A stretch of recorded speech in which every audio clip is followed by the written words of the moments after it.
All right, what's up, guys? Welcome back to the channel. Too Easy Sports Betting. I'm Trice Too Easy. That's Trice number 2 letter E letter Z on Twitter. Make sure y'all follow me on there. I'm very active. I post live plays, I post parlays, and I get at anybody who gets at me. Also, to all the guys who continue to comment, like, subscribe, support the channel, comment anything on the videos. It helps me a lot. It boosts my channel's visibility a lot, and it helps the continued growth. So I appreciate you guys more than you know. And if you want the picks bright, early, 7, 8, 9, 10 a.m., as soon as I get up and get the plays posted, join the Patreon for $5 a month. Guys, before I start the video today, I do have to make an announcement. I will be switching to Discord from Patreon, okay? Everybody, every day, I get messages, I get added on Twitter, I get messaged on Twitter, I get posted to Patreon, I get posted on the YouTube. Make a Discord, make a Discord, make a Discord, do a Discord. So at this point, you guys have been extremely clear that you don't want Patreon, you want Discord. Now, that being said, the Discord is going to be $10 a month, but I will never charge for my picks. This is not paying for picks. It's paying to get the picks early, and it's paying to be part of the community and interact with people. And, you know, so it helps support the channel and my time and effort that I put into this. But if you want everything free, just watch the YouTube video and follow me on Twitter. It is not there. The Discord will get nothing that the YouTube and Twitter doesn't. It's just you get it earlier and you have more access to me directly because I'm going to be in there all day, every day.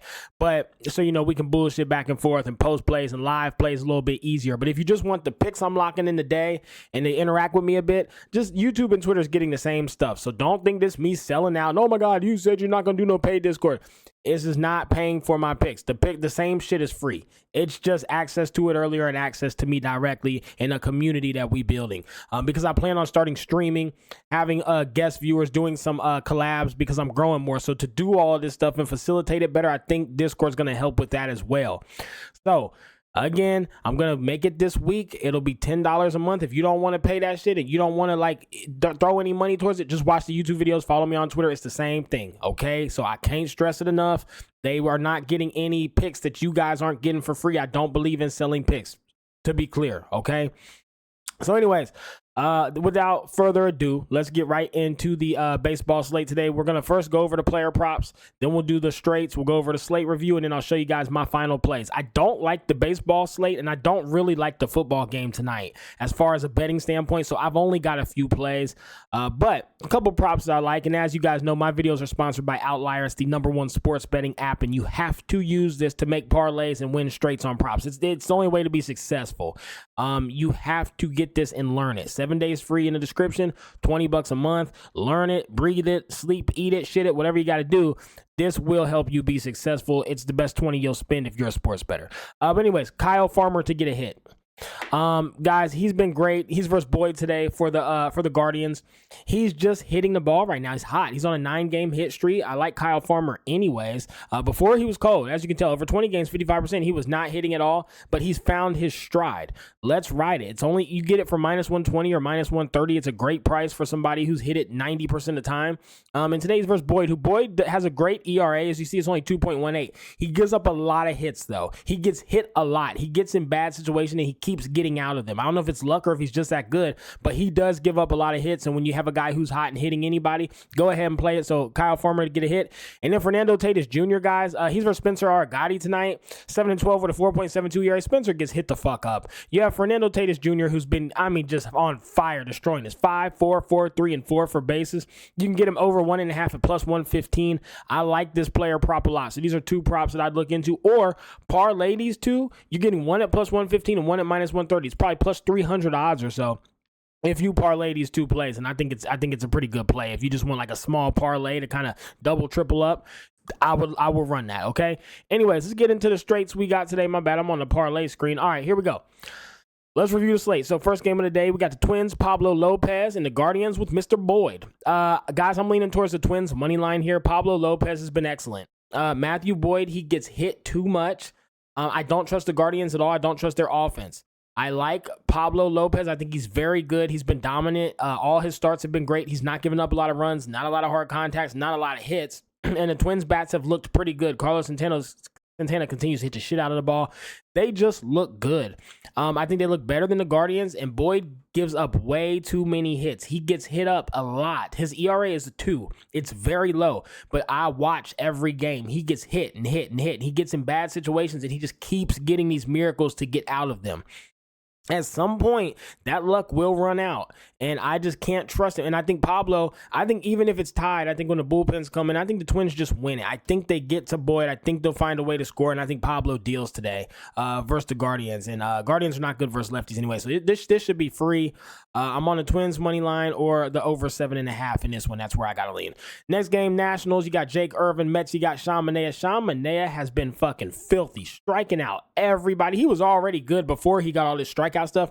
Now he's getting like 8 strikeouts a game. There's not much to say about this. The Mets are much better. The Nationals suck. It's a Mets money line, Mets by 2 or under 7.5 at minus. It's minus 120 now, so don't even worry about it. If it was minus 110 earlier when I liked it, now I just be on the Mets by 2. I just think they destroy these Nationals. Nationals sucks. Jake Irvin's not good. The Mets bats are really solid, and Sean Manaea has just been filthy lately. So although he does scare me a little bit, he cut that hair off. He's been getting into some trouble. But Mets by 2. He's been striking out a lot, and Nats bats just suck. Dodgers and the Braves. You got Yoshinobu Yamamoto Hataki. And then you got Max Fried. Max Fried, I don't like him. I think he is the worst of the Braves pitchers. You can get the Dodgers. It was a pick 'em earlier at minus 110. Now they're fucking minus 120. You can get the Dodgers at minus 120. I'd still take it. I think Yoshinobu Yamamoto Hataki deals today. He looked great on his return last time with 8 Ks. He pitched long. He did good. Dodgers, after last night, they woke up. We bet them live. Cracked that.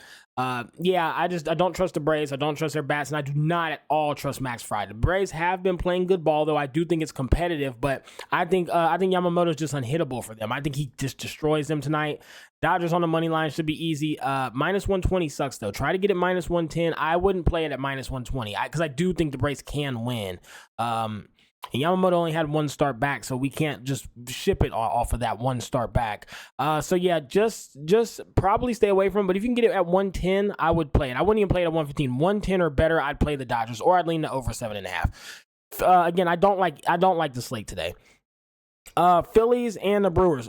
You'd love to back the Phillies here for a pick 'em. You really would. Phillies minus 110 or over 8.5. Because the reason, my reasoning is the over 8.5 is because Ranger Suarez's last start was fucking atrocious. I think he got hit like 11 times. He gave up like 4 to 6 runs. He went like 4 and he went out there and just fell the fuck apart. It was horrible. On the other end of that, Aaron Savali is not that great. He gets hit up a lot too. So I could see this easily getting scary and getting a lot of runs in. Problem is, what if Ranger Suarez just had a bad game and he comes out here and deals tonight? Then the over is cracked because the Brewers aren't going to score on him if he looks good, because he's capable of being shut out.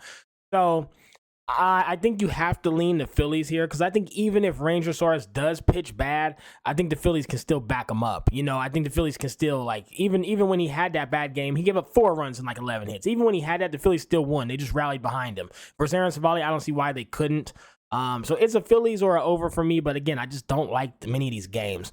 Athletics and the Cubs, Joey Estes, Shata Imanaga Hataki. Guys, I'm not gonna lie to you. Joey Estes has two runs or less. A lot of his recent starts, he hasn't had a bad start in a while.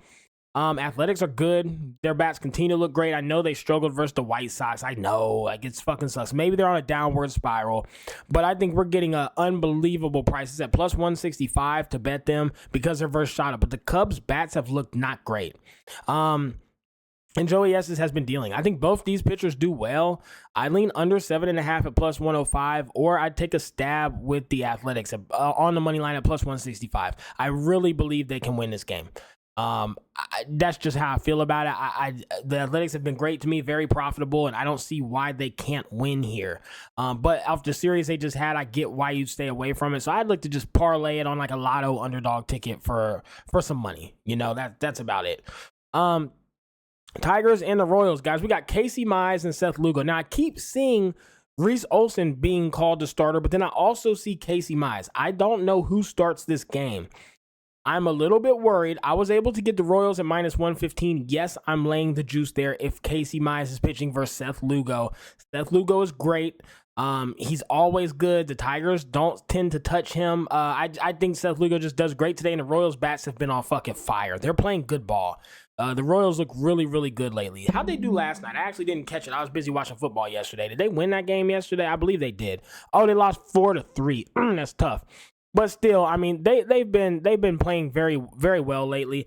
I trust the Royals to win here. I laid the juice at -150 versus the Tigers with Casey Mize when the Royals have their ace of Seth Lugo. Anything better, 150 or better, I was gonna lock. So that's what I did. Now, if Reese Olson is the starting pitcher, I would have not wanted it at -150 because Reese is capable of throwing a fucking shutout game. Gru goes out there with his nose and his goofy face and just dominates.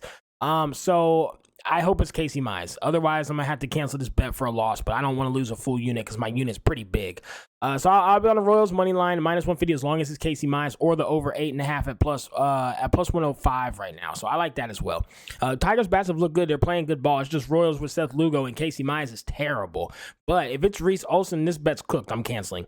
Pirates and the Cardinals. Paul Skeens -135.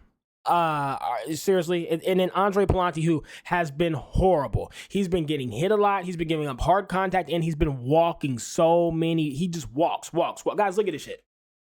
Look at Andre Palante's, like, his how many batters he's walked lately. Here's his recent games. 5 innings, 6 hits, 3 earned runs, 5 fucking walks. 5 innings, 5 hits, 5 earned runs, 5 fucking walks. 2 walks. This is terrible. That's not good. You're gonna give guys. First of all, you have Paul Skeens on the opposite side, who is shut out. He's absolutely lights out shutout. Cardinals bats are not great. They won't be able to touch him. You cannot give him an opportunity to score even 1 or 2 runs with Paul Skeens on the mound, and that's exactly the situation Andre Palante is gonna find himself in because he doesn't have any control. He's losing the plate.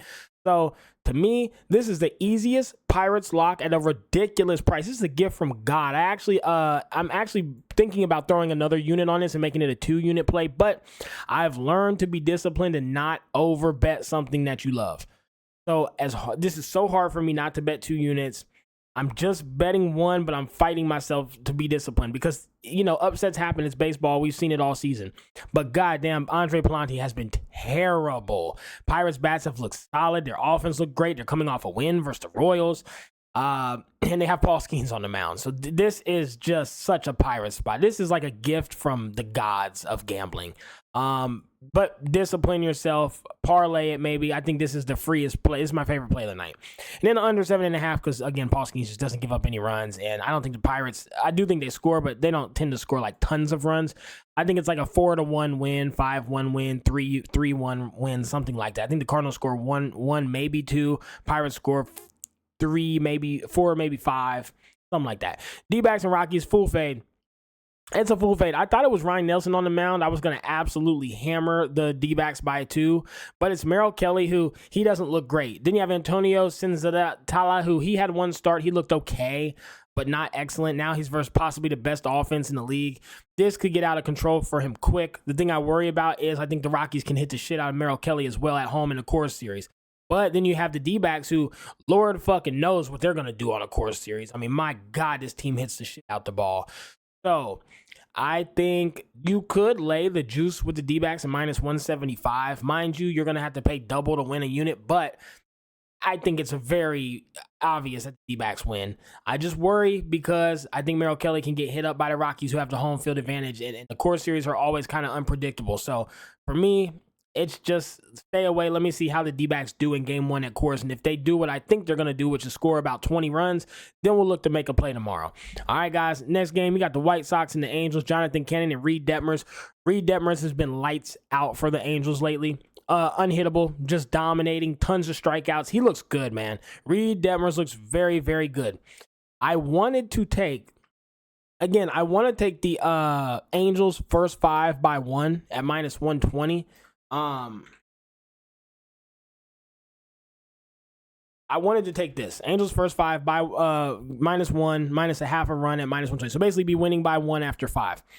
The reason I'm not doing it is the White Sox been hitting the fuck out of the ball. Like just home runs, just hitting home runs, like home run, home run, home run. It's like all they do. They either strike out and blank or they hit like 3 home runs. And I'm worried that if Reed gets caught for 1, I don't trust the Angels bats necessarily to come back and take the lead. Say the White Sox go up 1 or 2-0. Can the Angels score that 3 runs to cover their 2? I don't think so. So if the White Sox were still ice cold, this would be an easy play for me, but they've been hitting home runs, so I'm going to stay away from it.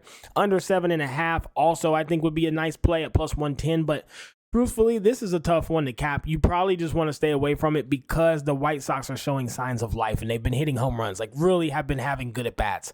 So although Reed Detmer's been lights out, and I know the Angels are a better team, but they're like bottom 5 to 10 in the league as well. So it's just tough game to... They're probably a bottom 5 team as well. These 2 bottom 5 teams. I don't know. I do like the Angels a lot. You know, I bet them a lot, but this is just minus 180, 190 now is insane on the money line. There's no value anywhere. Stay away from it. I don't know why I'm talking about it so much. The game sucks. No one's going to watch it. Astros and the Padres. Spencer Aragati and Yu Darvish. Another one of my favorite plays today, guys. Padres minus 125. It's just Spencer Aragati sucks, man. I don't think he's good. He gets hit up. And here's the thing.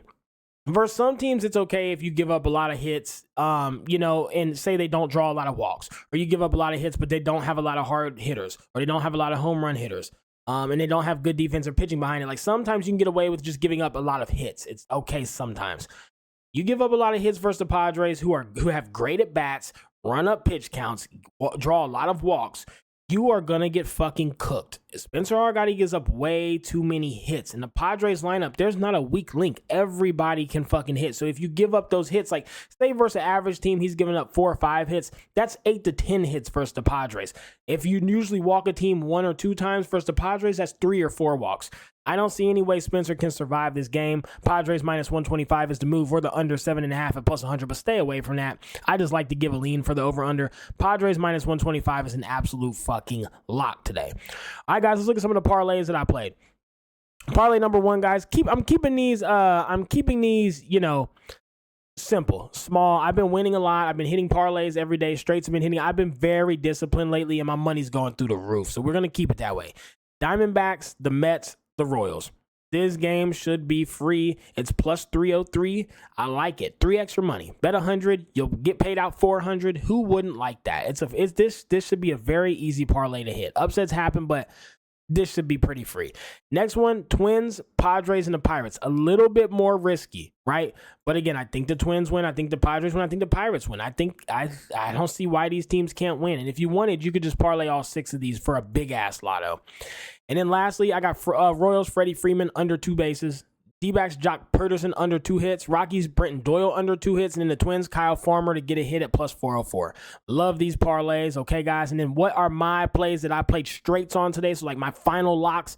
After looking at the props, the slate, the parlays, what are like my locks that I actually played? Here they go. Very simple. Royals on the money line, I laid the juice. Pirates on the money line at minus 135. Padres on the money line at minus 125. 3 plays that are very simple. I put full units on all these. I don't see how these lose. Upsets do happen, but I love these 3 plays. Full unit plays for me. Let's get it. Let's lock them in. Let's fucking crack these folks. Keep the streak going, baby. We up.